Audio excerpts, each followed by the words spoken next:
Hello friends, मैं हूं अजीज शेख। आप देख रहे हैं मूवी स्टॉक चैनल, जिस पर आज मैं बात करने वाला हूं हॉलीवुड की काफी सारी मूवीज के अपडेट्स के बारे में। जिस अपडेट में मैं आपको ड्वेन जॉनसन की scorpion king, bloodshot 2, fantastic beast 3, stranger things, red note ऐसी काफी सारी फिल्मों की अपडेट देने वाला हूं, ताकि आप हॉलीवुड की सभी मूवीज से पूरी तरीके से अप टू डेट रहे। और अब ज्यादा टाइम यहाँ वेस्ट करते हुए चलिए बात करते हैं उन सभी की सभी मूवीज के अपडेट्स के बारे में। लेकिन आगे बढ़ने से पहले एक छोटी सी रिक्वेस्ट भी, चैनल को सब्सक्राइब, वीडियो को लाइक और शेयर करने की। तो चलिए सबसे पहले अपडेट में बात करते हैं फैंटास्टिक बीस्ट के यूनिवर्स के आने वाली फिल्म फैंटास्टिक बीस्ट 3 के बारे में, जिस पर ऑलरेडी मैंने पहले ही एक पूरी की पूरी डिटेल वीडियो बना दी है कि अब इस फिल्म में हमें ग्रिंडेलवाल्ड के कैरेक्टर का रोल प्ले करते हुए जॉनी डेप बिल्कुल भी नजर नहीं आने वाले, जिन्हें स्टूडियो की तरफ से इस रोल को छोड़ने के बाद भी कॉन्ट्रैक्ट के हिसाब से पूरी पेमेंट दी गई है, जो कि ऑलमोस्ट 73 करोड़ की है। क्योंकि कॉन्ट्रैक्ट के हिसाब से उन्होंने इस सीरीज के थर्ड पार्ट में थोड़े से सीन्स को शूट किया था और बाद में उनकी कंट्रोवर्सी के चलते जॉनी डेप ने इस फिल्म को छोड़ दिया। लेकिन अभी एक और डिटेल निकल कर आई है कि स्टूडियो इस रोल के लिए मैड्स मिकेल्सन से बात कर रहा है और हो सकता है कि आने वाले कुछ दिनों में मैड्स की कंफर्मेशन कर दी जाए एज ग्रिंडेलवाल्ड की, जिससे फैंस तो अपसेट है ही, क्योंकि फैंस नहीं चाहते कि ग्रिंडेलवाल्ड के ये रोल को जॉनी डेप के अलावा और कोई दूसरा एक्टर प्ले करे। लेकिन अब स्टूडियो आगे बढ़ चुका है, जिससे वो बिल्कुल भी पीछे नहीं हटने वाला, क्योंकि अब स्टूडियो की तरफ से इस फिल्म की ऑफिशियल न्यू रिलीज डेट को भी कंफर्म कर दिया गया है, जो कि है 15 जुलाई 2022 की। लेकिन अगर आप मुझसे पर्सनली पूछोगे कि इस खबर से मैं कितना ज्यादा खुश हूँ कि फैंटास्टिक बीस्ट की सीरीज में हमें थर्ड पार्ट भी देखने मिल रहा है, वेल तो मेरा सीधा जवाब रहेगा कि वार्नर ब्रदर्स स्टूडियो को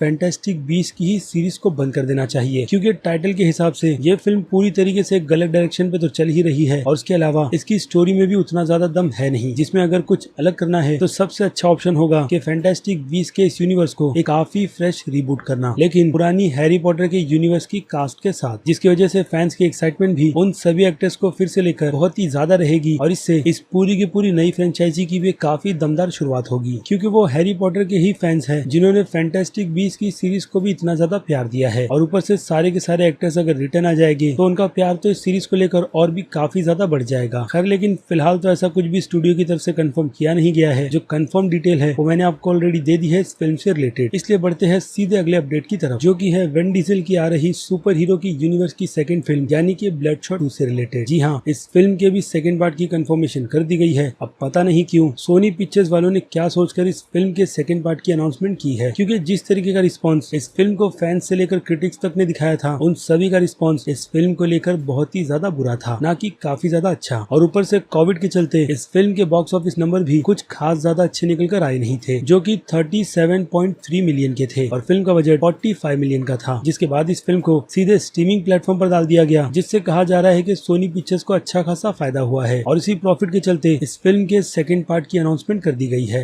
यानी कि वेलेरियन कॉमिक बुक के ब्लडशॉट के यूनिवर्स को सोनी पिक्चर्स ने आगे बढ़ाने की प्लानिंग पूरी तरीके से पक्की कर रखी है। तो आई होप इस बार सेकंड पार्ट में फैंस को फर्स्ट पार्ट की तरह डिसअपॉइंटमेंट देखने ना मिले, जो कि इस फिल्म में फैंस को मिली थी। यानी देखा जाए तो विन डीजल बिल्कुल भी रुकने वाले नहीं है अपनी बेकार फिल्मों के सीक्वल बनाने से, क्योंकि ऐसा ही एक बेकार sequel the last witch hunter 2 का भी आ रहा है, जिसके फर्स्ट पार्ट में बिल्कुल भी दम नहीं था, लेकिन फिर भी स्टूडियो इस फिल्म के सेकंड पार्ट पर काम कर रहा है। तो आई होप विन डीजल की तरफ से ऐसी ही उनकी 2 फिल्मों के सीक्वल की अनाउंसमेंट निकल कर आई है, तो जल्द ही रिडिक के यूनिवर्स के भी फोर्थ पार्ट को ग्रीन लाइट देकर स्टूडियो प्रोडक्शन शुरू कर दे, क्योंकि फैंस उस फिल्म के यूनिवर्स का बेसब्री से इंतजार कर रहे हैं, जिस पर जल्द ही काम बिल्कुल भी शुरू नहीं किया जा रहा। और अब विन डीजल की बात हो ही रही है तो बात कर लेते हैं उनकी सबसे popular franchise fast and furious 9 की, जिसके प्रोडक्शन को पूरी तरीके से कंप्लीट कर दिया गया है। यानी कि ये फिल्म थिएटर में रिलीज होने के लिए पूरी तरीके से रेडी है, लेकिन सिचुएशन फिलहाल तो अभी तक ठीक भी नहीं है कोविड को लेकर। लेकिन फिर भी फिल्म की ऑफिशियल रिलीज डेट 2 अप्रैल 2021 की ही है, जिसका अब यूनिवर्सल स्टूडियो बेसब्री से वेट करेगा अगर सिचुएशन ठीक होती है तो, वरना इस फिल्म को सीधे इसकी एक और न्यू रिलीज डेट पर शिफ्ट किया जाएगा, जिसकी पहले अनाउंसमेंट की गई थी यानी कि 28 मई 2021 में। तो देखते हैं ये फिल्म इन दोनों रिलीज डेट में से कौन सी रिलीज डेट पर रिलीज होगी, जिसके बारे में डेफिनेटली हमें आगे ही पता चलेगा, क्योंकि अभी ऐसी कोई भी इन्फो इस फिल्म की रिलीज से लेकर निकल कर नहीं आई है, सिवाय ये कि इस फिल्म के प्रोडक्शन से लेकर बाकी सभी कामों को पूरी तरीके से कंप्लीट कर दिया गया है। और अब बात करें तीसरी बड़ी अपडेट की, तो ये अपडेट है ड्वेन जॉनसन के करियर की सबसे पहली जबरदस्त फिल्म दी स्कॉर्पियन किंग से रिलेटेड, जो कि आई थी 2002 में और फिल्म के बॉक्स ऑफिस नंबर भी काफी ज्यादा अच्छे थे। जिसके बाद क्या था कि यूनिवर्सल वालों की तरफ से इसकी सीरीज के बाकी और दूसरे पार्ट्स भी बनाए गए, वो भी काफी कम बजट में, जिन्हें सीधे होम रिलीज किया गया। बट वो सारी फिल्में ड्वेन जॉनसन की लेवल की बिल्कुल भी नहीं थी, जिन्हें सिर्फ नाम के बलबूते पर ही बनाकर स्टूडियो ने अच्छे पैसे कमाने की कोशिश की है, जिसमें शायद स्टूडियो को सफलता भी मिली होगी, वरना स्कॉर्पियन किंग की यूनिवर्स के ऐसे ही जबरदस्ती के और पार्ट्स निकल कर कर आते नहीं। लेकिन अब एक अच्छी बात यह है कि द स्कॉर्पियन किंग के यूनिवर्स को बिल्कुल फ्रेश रिबूट कर लोगों के सामने प्रेजेंट करने की, यानी वैसे ही बजट पर फिर से स्कॉर्पियन किंग की एक फिल्म बनाई जा रही है, जिसमें यूनिवर्सल फिर से अच्छा खासा बजट रखेगा, क्योंकि इस बार यूनिवर्सल के साथ ड्वेन जॉनसन भी इस आने वाली फिल्म में पैसे लगाने वाले हैं, यानी कि वो इस फिल्म के प्रोड्यूसर है जिनके अंडर ये फिल्म बन रही है। और अब ड्वेन जॉनसन का नाम जब इस फिल्म के साथ में जुड़ा है तो फैंस की एक्साइटमेंट का लेवल भी काफी ज्यादा बढ़ जाता है। लेकिन एक बुरी खबर ये है कि ड्वेन जॉनसन आने वाली स्कॉर्पियन किंग के रिबूट को सिर्फ प्रोड्यूस कर रहे हैं, ना कि उसमें एक्ट, यानी कि स्कॉर्पियन किंग के कैरेक्टर का रोल आने वाली इस फिल्म में कोई नया ही एक्टर प्ले करेगा। एंड हु नोस कि वो रोल शायद ड्वेन जॉनसन के कजन रोमन रेंज प्ले कर ले और ड्वेन जॉनसन इस फिल्म में कोई छोटा मोटा सा कैमियो करते हुए नजर आ जाए। अब ऐसी कोई पॉसिबिलिटी है जिससे फैंस की एक्साइटमेंट का लेवल हो सकता है कि इस फिल्म के रिबूट वर्जन को लेकर बहुत ही ज्यादा बढ़ जाए। और अब बात करें इस फिल्म के लिखने वाले राइटर की, तो इस फिल्म को लिखने की जिम्मेदारी जोनाथन हैमन को दी गई है, जिनके करियर की ये पहली काफी बड़ी फिल्म होगी, क्योंकि जोनाथन ने इसके पहले हॉलीवुड में सिर्फ एक ही फिल्म की स्टोरी लिखी है जो आई थी 2015 में, और इस फिल्म का नाम था स्ट्रेन आउट ऑफ कॉम्पटन। जिस फिल्म के नाम से आपको ये आइडिया हो जाएगा कि जोनाथन किस तरीके की फिल्मों की स्टोरी लिख चुके हैं, और अब उन्हें जैसा प्रोजेक्ट दिया गया है हो सकता है कि वो उस प्रोजेक्ट से लोगों को काफी ज्यादा इम्प्रेस कर दे, क्योंकि आफ्टर ऑल ये फिल्म द मम्मी के यूनिवर्स की एक स्पिन ऑफ फिल्म है। तो चलिए अब इन बड़ी अपडेट से हटकर बात कर लेते हैं छोटी छोटी हॉलीवुड के अपडेट्स के बारे में। जैसे कि हुलू पर आने वाले हॉरर शो कैसल रॉक के सीजन 2 के बाद इस शो को पूरी तरीके से कैंसिल कर दिया गया है, और दूसरी तरफ नो टाइम टू डाई की एक्ट्रेस लशाना लेंस ने ये कंफर्म कर दिया है कि वो जेम्स बॉन्ड के यूनिवर्स की नई जेम्स बॉन्ड है। अब पता नहीं उनके बोलने का मतलब क्या था, लेकिन उनके बोलने से तो ऐसा ही लग रहा है कि डैनियल ग्रेग के बाद अगली जेम्स बॉन्ड वही हमें नजर आने वाली है बाकी जेम्स बॉन्ड की फिल्मों में। इसके अलावा बात करें देव पटेल की आने वाली फिल्म द ग्रीन नाइट की, तो इस फिल्म की रेटिंग आर रेटेड कंफर्म की गई है, यानी कि बच्चे इस फिल्म से कोसों दूर रहेंगे, लेकिन अब तक फिल्म की न्यू रिलीज डेट को कंफर्म नहीं किया गया है। इसके अलावा नेटफ्लिक्स की तरफ से यूके सीजन 3 को ग्रीन लाइट दे दी गई है, जिसके प्रोडक्शन को शुरू कर दिया गया है। और वहीं नेटफ्लिक्स पर हमें स्प्लिंटर सेल की एनिमेटेड सीरीज के अलावा रूमर के अकॉर्डिंग साइबरपंक 2077 की भी लाइव एक्शन सीरीज देखने मिल सकती है। अब इस बात में कितना दम है उसकी ऐसी कोई भी कंफर्म डिटेल तो मेरे पास है नहीं। इसके अलावा ड्वेन जॉनसन, गैल गैडोट और रेयान रेनॉल्ड्स की आने वाली अपकमिंग फिल्म रेड नोटिस के भी प्रोडक्शन को पूरी तरीके से खत्म कर दिया गया है, यानी कि जल्दी हमें इस फिल्म का फर्स्ट लुक या फिर टीजर देखने मिल सकता है। इसके अलावा विचर 3 के प्रोडक्शन को रोक दिया गया है, क्योंकि सेट पर कहा जा रहा है कि 3 से 4 मेंबर्स कोविड टेस्ट में पॉजिटिव पाए गए हैं। अब पता नहीं ये मुसीबत कब पीछा छोड़ेगी, जिससे कुछ ना कुछ तो आए दिन हॉलीवुड में प्रॉब्लम क्रिएट होती ही रहती है। ऐसा ही कुछ मैट रिव्स की बैटमैन के साथ भी हुआ है, और अब विचर भी उसी सिचुएशन में फंस गई है। और अब बात करें नेटफ्लिक्स की ही सीरीज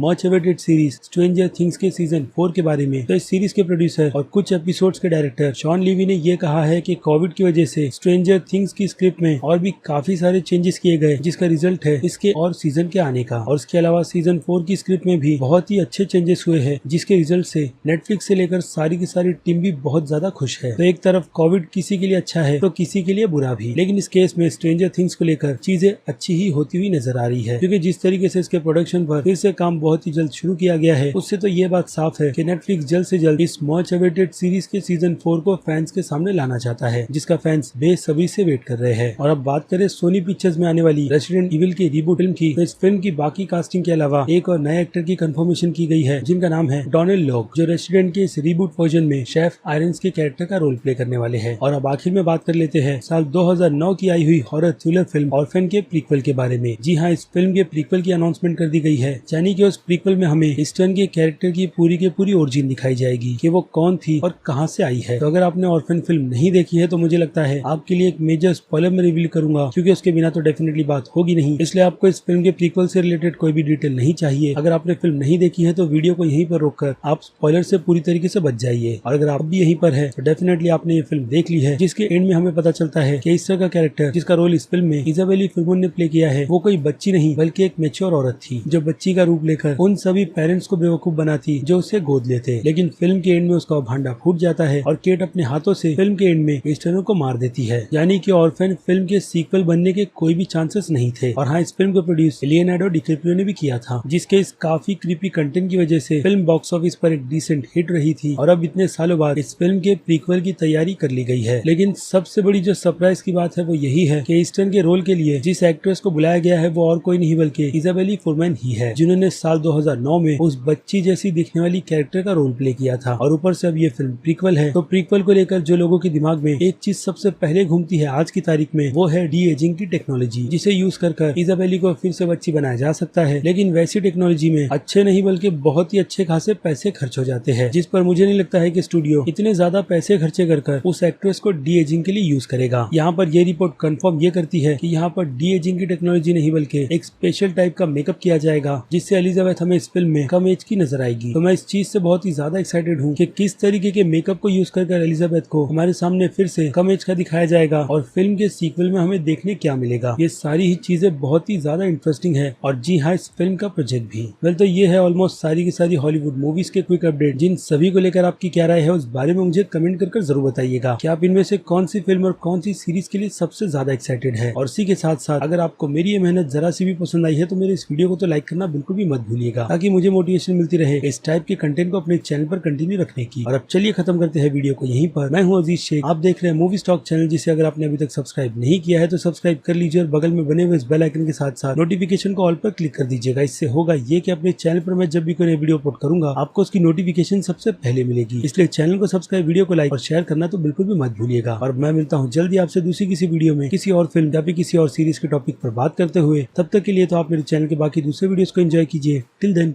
बाय।